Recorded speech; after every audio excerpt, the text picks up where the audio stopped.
Dr. Alice, it's nice to see you. So our first question is, will green energy be able to entirely replace fossil fuels? Should we be aiming for a complete replacement or a specific reduction of fossil fuel usage? And sort of relatedly, we heard a couple of questions about this yesterday, and I would love for you to consider this. What would be your thoughts around offsetting emissions to aid the net zero agenda? Or do you think offsetting just distracts from the real solution of minimizing those emissions in the first place? Thanks so much, Eva, for these great questions. Wonderful. Thank you so much, Doctor. I really appreciate your thoughts. Polly, I want to go to you next. Dr. Alex just talked about renewable sources of energy, and I loved your optimism around them and that we will continue to innovate and we're going to make great strides. Well, some people on the platform, some of our audience are a little concerned about whether or not we can sustain that kind of enthusiasm about innovation. And they asked, will renewable energy projects remain attractive in the UK without subsidies and once the level of RES in the system increases further, thus lowering energy prices? So I know that you consult with a lot of companies and you probably have some really good thoughts on this. So if you could share them with us, that would be great. Well, Amy, first of all, bravo, congratulations. But then also, I love that you talk about global cooperation.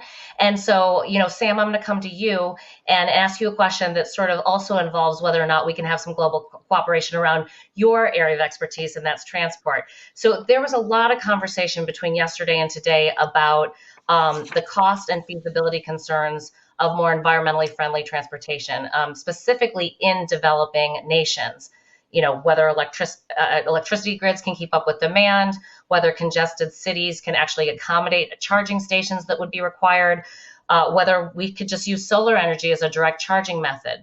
And I would love to hear your take on some of these concerns. And then could cities in developing economies learn from the UK and vice versa in decarbonization areas, such as EV charging and public transport? And could some developing cities effectively leapfrog technologies and get to a better solution faster, in your opinion? I'm normally not at a loss for words, but I'm just trying to adjust everything you said. I mean, such great information. And I love how you take it back to what John Pettigrew said at the very beginning, and that is that we can't leave anybody behind. It has to be an entire global effort, and some countries need to take responsibility, especially if they've benefited, for taking care of other countries. And speaking of that, Dr. Allah, thank you, by the way, for coming back 2 days in a row. We really appreciate that.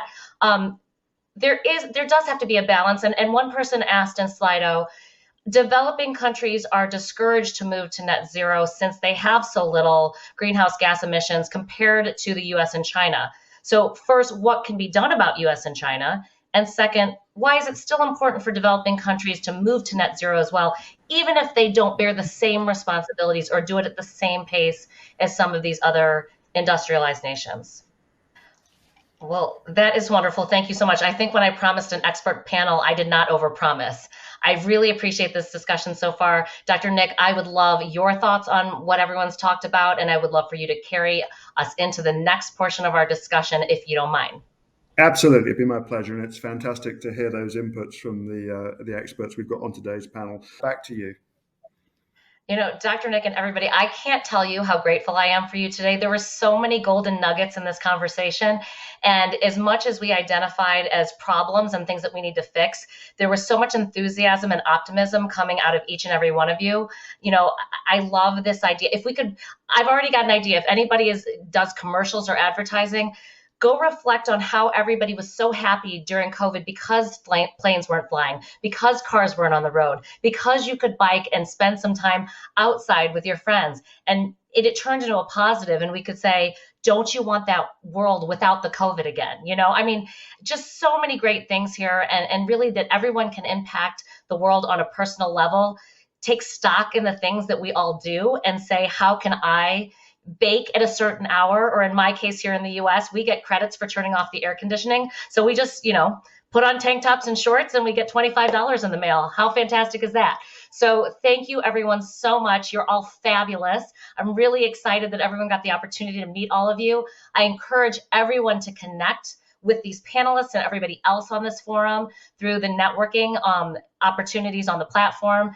Don't forget, everyone, to make a pledge in the Networking Dome to go hashtag one step greener. And finally, we're going to be completing the tabulations on the leaderboard. And for the lucky winners, we will be in touch with you. We will not forget about you, don't worry. And we'll let you know what you've won. Well done, everybody, for engaging so fully in our conference.